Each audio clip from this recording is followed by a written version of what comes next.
Bismillahirrahmanirrahim. Assalamualaikum warahmatullahi wabarakatuh. Di sini saya akan menjelaskan kembali materi tentang function of social linguistic in society.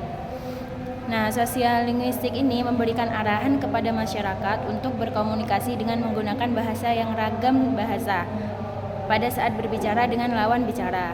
Nah, sebagai makhluk sosial, maka kita akan menggunakan bahasa sesuai dengan lawan tuturnya. Berikut adalah beberapa fungsi utama sosiolinguistik dalam masyarakat. Yang pertama yaitu memahami perbedaan bahasa dan budaya. Nah, sosiolinguistik ini membantu mengidentifikasi dan memahami variasi bahasa yang mencerminkan perbedaan budaya. Contohnya, menghargai perbedaan cara menyapa atau berbicara dalam budaya Jawa yang sangat sopan dibandingkan dengan budaya Batak yang lebih langsung. Nah, di sini tuh menggunakan bahasa yang lebih sopan seperti itu. Yang kedua yaitu meningkatkan kemampuan komunikasi. Nah, dengan memahami konteks sosial, bahasa sosiolinguistik ini membantu individu untuk berkomunikasi lebih efektif dalam situasi tertentu. Contoh, pada memilih bahasa formal saat berbicara dengan atasan atau bahasa santai dengan teman. Jadi bisa membedakan mana bahasa yang santai dan mana bahasa yang formal. Tuh, bisa menempatkan pada tempatnya, begitulah. Nah, yang ketiga ini menyelesaikan konflik antar budaya, yaitu pemahaman tentang perbedaan bahasa dan budaya yang dapat mengurangi kesalahpahaman yang sering menjadi penyebab konflik. Contohnya menghindari penggunaan kata atau ungkapan yang dianggap tidak sopan dalam budaya tertentu. Mungkin kata itu sering digunakan setiap hari, akan tetapi dalam budaya tersebut, dalam budaya tertentu, bahasa itu sangat tidak sopan atau tidak baik untuk dikatakan. Itu lebih baik dihindari seperti itu. Yang keempat yaitu melestarikan bahasa dan budaya lokal.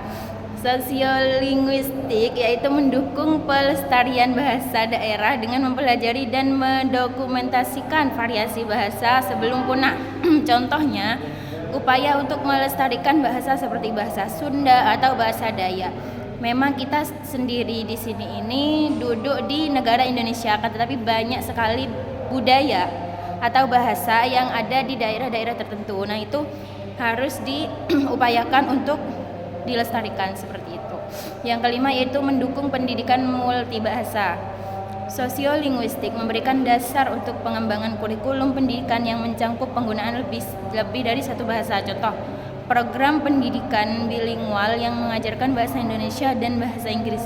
Nah, karena bahasa Inggris ini di sini menjadi bahasa internasional yang dimana harus sering digunakan untuk menjembatani kita untuk go internasional. Jadi di sini di Indonesia juga diajarkan bahasa Inggris seperti itu. Yang keenam yaitu menganalisis identitas sosial dan kelompok.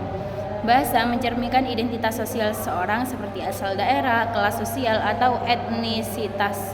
Contoh, penggunaan logat tertentu dapat menunjukkan asal geografis seseorang.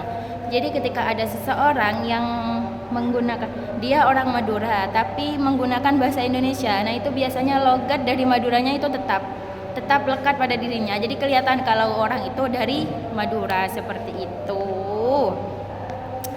Nah, dengan berbagai fungsi yang saya jelaskan tadi, sosiolinguistik itu membantu menciptakan masyarakat yang lebih harmonis, memahami dan saling menghormati melalui komunikasi yang efektif dan apresiasi terhadap keberagaman bahasa. Sekian penjelasan dari saya, kurang lebihnya mohon maaf. Wabillahi taufiq wal hidayah. Wassalamualaikum warahmatullahi wabarakatuh.